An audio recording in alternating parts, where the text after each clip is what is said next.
Seja bem-vindo, portanto, na lição número 1.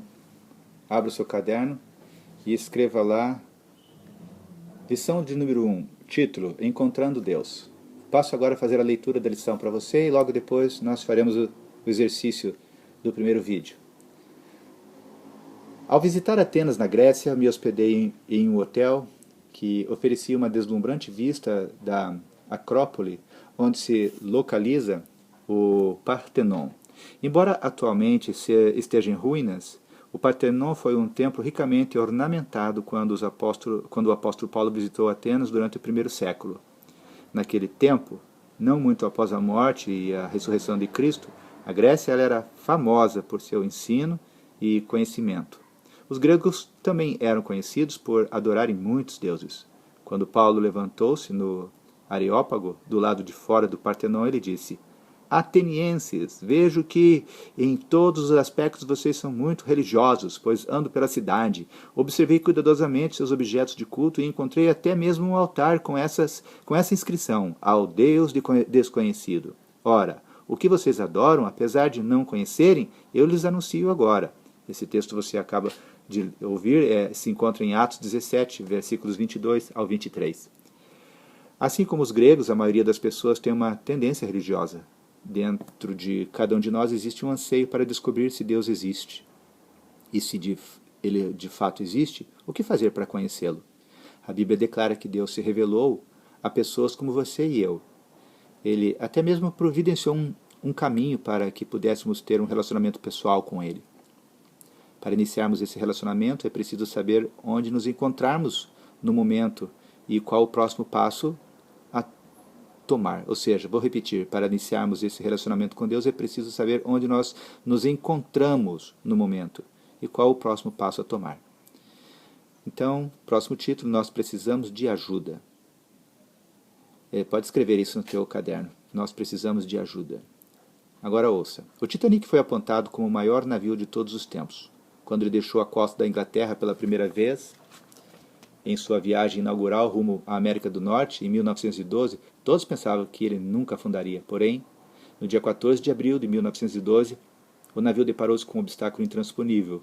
Ele colidiu com um iceberg que rachou seu casco, permitindo a entrada de água que acabou por afundá-lo.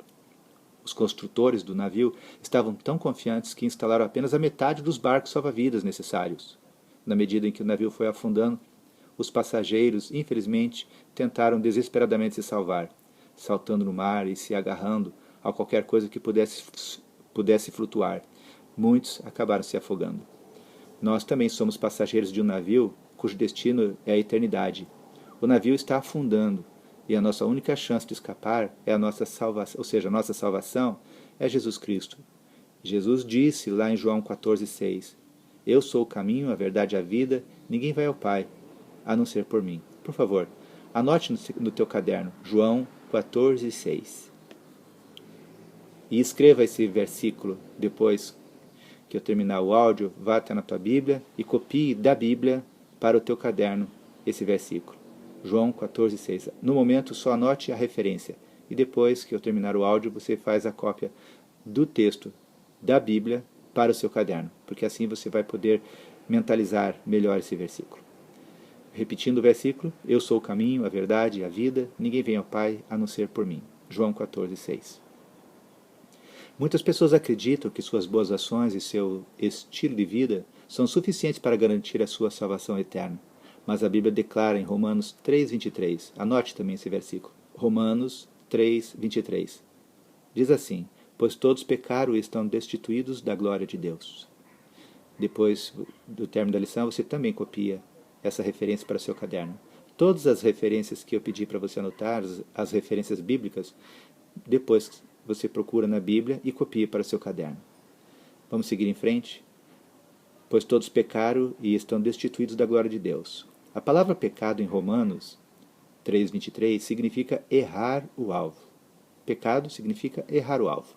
Todos nós erramos o alvo da perfeição de Deus em pensamentos e ações. Ninguém pode dizer que não tem pecado.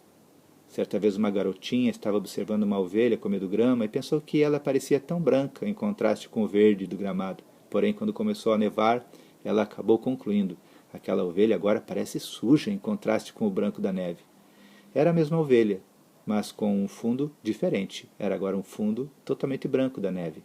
Quando comparamos a nossa vida com a de outras pessoas, pode aparentar estar muito bem, mas quando a comparamos com a santidade de Deus, nos damos conta o quanto estamos decaídos. A santidade de Deus é o padrão pelo qual a humanidade será julgada.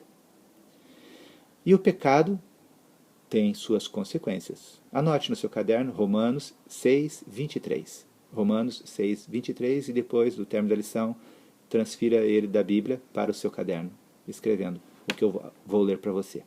Pois o salário do pecado é a morte, mas o presente gratuito de Deus é a vida eterna, que temos em união com Cristo Jesus, nosso Senhor.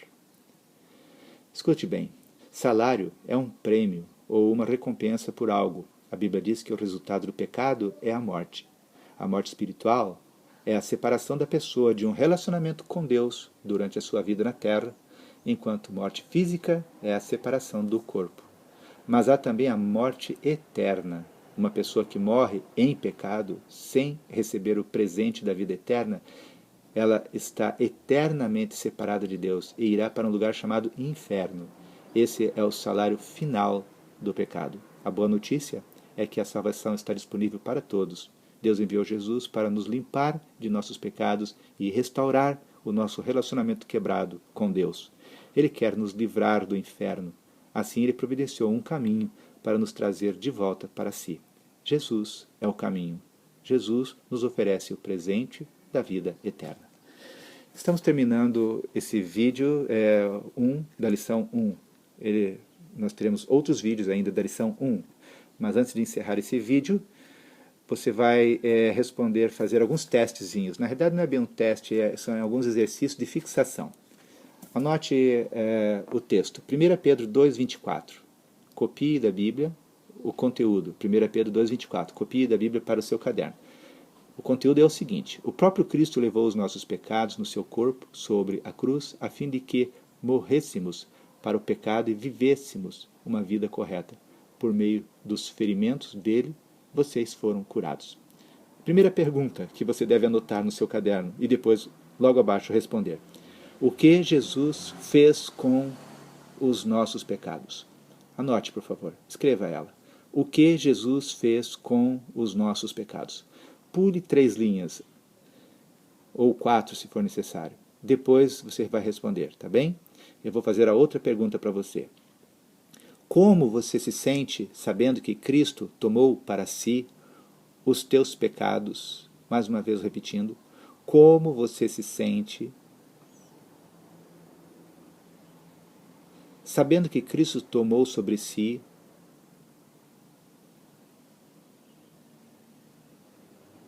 os teus pecados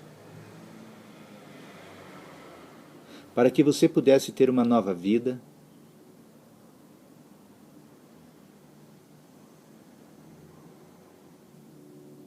Repetindo toda a pergunta. Como você se sente sabendo que Cristo tomou sobre si os teus pecados para que você pudesse ter uma nova vida? Interrogação. Pule 5 linhas antes de responder. E vamos prosseguir em frente. Mais outro texto bíblico. Apocalipse 20, versículo 15. Apocalipse 20, versículo 15. Anote. E depois copie o texto da Bíblia, procure lá o que está escrito e transfira para o caderno. Mas eu vou adiantar para você e vou ler aqui. Quem não tinha o seu nome escrito no livro da vida, foi jogado no lago do fogo. Quem não tinha o seu nome escrito no livro da vida, foi jogado no lago do fogo. Pule uma linha e escreva a seguinte pergunta. O que acontecerá com aqueles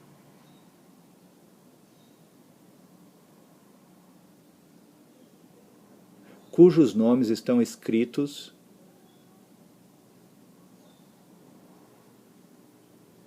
no livro da vida? Repetindo a pergunta, o que acontecerá com aqueles cujos nomes estão escritos no livro da vida? Pule 5 linhas antes da próxima pergunta. Vamos à próxima pergunta. O que acontecerá com aqueles cujos nomes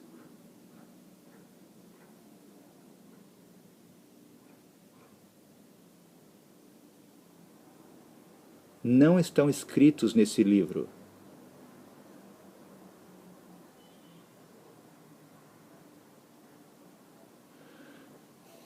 Muito bem. Pule 5 linhas e escreva lá o título: Jesus Cristo nos mostra como encontrar a Deus.